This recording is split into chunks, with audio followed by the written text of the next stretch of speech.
Welcome back Interior Alaska. Time for the Wednesday Sportscast. This week is the final week of the 2015-2016 regular season for the NAHL leading Fairbanks Ice Dogs. They host in-state rival Kenai River for a three-game series that starts this Thursday night at 7 p.m.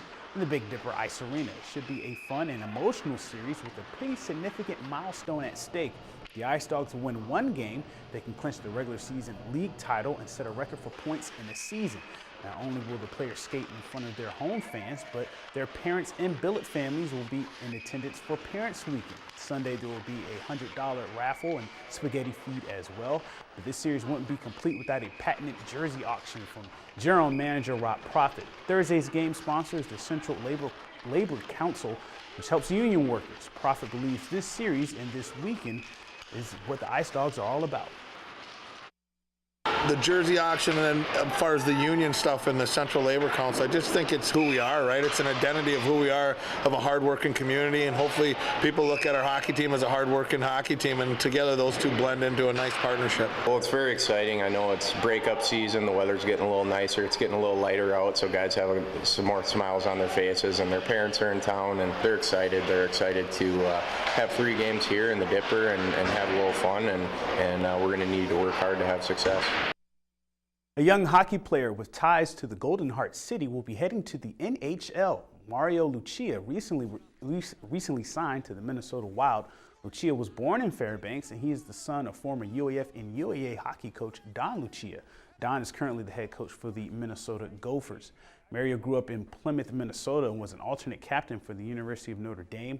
The left winger finished with 110 points in his career for the Fighting Irish. As a part of his entry-level deal, he'll be assigned to the Iowa Wild of the AHL. Lucia was a 2011 second-round draft choice of the Wild in that entry draft. There could be some changes to state tournament berths for high school volleyball teams in the near future. According to a recent article in the Daily Newsmire, the ASAA is mulling over having a third state tournament berth for the Aurora Conference and South Central Conference. The berth will alternate from year to year. Both conferences have 6 teams, but currently South Central gets 3 state berths, while the Aurora gets 2.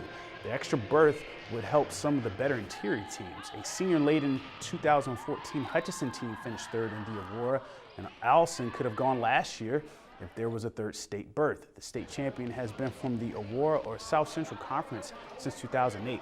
Local Aurora coaches have been advocating for this for a few years, and it came up in a February ASAA board meeting. The ASAA will discuss the alternating 3rd state berth again in their next board meeting, which is April 24th through the 26th at Prince of Wales Island in Klawock, Alaska. This week you can feel the rhythm and feel the vibe because it's Bonspiel time. Almost messed that up there, but there'll be some cool runnings of rinks at the Fairbanks Curling Club as they host the 81st International Bonspiel. 35 teams will compete for Bonspiel titles this year. 11 women's teams or rinks and 24 men's rinks make up the field. Whitehorse, Yukon, Wisconsin, and Anchorage will be represented as well.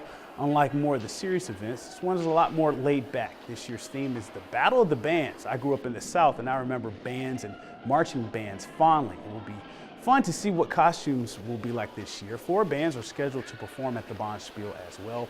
Opening ceremonies are Thursday night at 6 p.m., and the first matches will be at 7 p.m.